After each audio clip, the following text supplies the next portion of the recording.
Hi friends, आज की इस वीडियो में हम चाइना की मनी ट्रैप और इसके पीछे चाइना का जो सबसे बिगेस्ट प्लान है इसे समझेंगे। तो इसके लिए सबसे पहले मैं आपको एक छोटे से एग्जांपल से चाइना की मनी ट्रैप को डिटेल में समझा देता हूँ। एक कैब ड्राइवर अपना खुद का कार लेने के लिए अपना दोस्त से 10 लाख रुपया 10 साल के लिए लोन पे ले लेता है।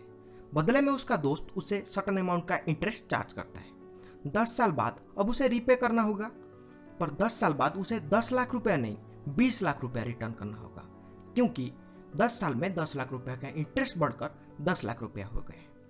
तो अब उसे 20 लाख रुपया पे करना होगा, पर उसके पास उतने पैसे नहीं होते हैं। तो उसका दोस्त क्या करता है, वो उसका कार ले लेता है और उसके घर से आधा हिस्सा ले लेता है। और एग्जैक्टली यही चीज चाइना कर रहा है, और इसे ही चाइनीज मनी ट्रैप कहते हैं। चाइना की इस मनी ट्रैप में बहुत सारे कंट्रीज फंस चुके हैं, जैसे श्रीलंका को अपनी डेवलपमेंट के लिए बहुत सारे पैसों का जरूरत था, तो उसने चाइना से 2005 से 2015 के बीच $4 बिलियन का लोन ले लिया था। उसने उस अमाउंट को अपना इंफ्रास्ट्रक्चर में खर्चा किया, जैसे ब्रिजेस बनाया, हाईवेज बनाया, पोर्ट्स बनाया। पर जब बारी आई उसे रीपे करने की, उसके पास उतने पैसे नहीं थे कि वो चाइना को रीपे कर पाए।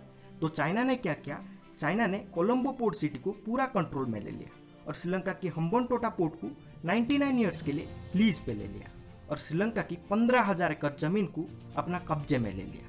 अगर सीधी तौर पर कहा जाए तो श्रीलंका को चाइना की लोन पे करने के लिए अपना घर का कुछ हिस्सा गंवानी पड़ी। उसके बाद नंबर आता है पाकिस्तान की, जो पूरी दुनिया में अब कटोरा लेके घूम रहा है। चाइना पाकिस्तान को $6 बिलियन का लोन दे चुका है, जो पाकिस्तान शायद इस जन्म में चुका पाए।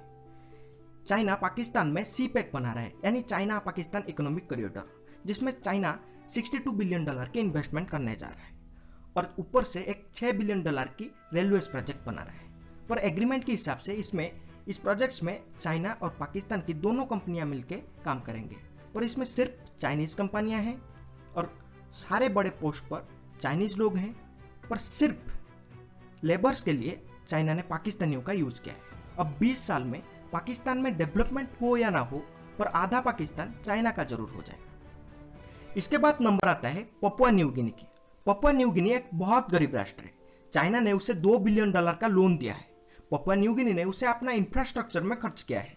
मैं जो बार बार इंफ्रास्ट्रक्चर में खर्च किया है बोल रहा हूँ, इसका रीजन मैं आपको आखिर में बताऊंगा।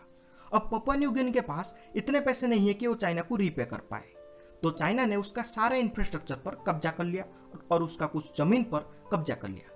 सिर्फ ये 3 कंट्रीज चाइना की मनी ट्रैप में नहीं फंसे हैं, और भी बहुत सारे कंट्रीज हैं, जैसे Maldives, Kazakhstan, Kenya, Laos, Mongolia, Egypt, south Africa. ये सब चाइना के इस मनी ट्रैप में फंस चुके हैं।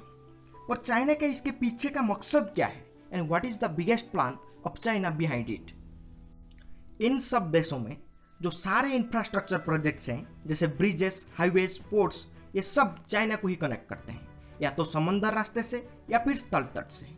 और ये सिर्फ एक ब्रिज, हाईवे या पोर्ट नहीं, ये चाइना के लिए एक बहुत पावरफुल वेपन है। ये चाइना के लिए एक नया सिल्क रोड है, जिसे चाइना पूरी दुनिया पर अपना कंट्रोल रख पाए। अब तक हमने मेड इन चाइना का प्रोडक्ट देखा था। अगर कुछ ही सालों में पूरी दुनिया इस बात को सीरियसली नहीं लिया और नहीं समझा, तो हमें कुछ अद्भुत देखने को मिल सकता है। एक ऐसा देश जो ओन्ड बाय चाइना हो सकता है, यानी Pakistan owned by China, Sri Lanka owned by China, Maldives owned by China, ये भी देखने को मिल सकता है। So wake up before it's too late.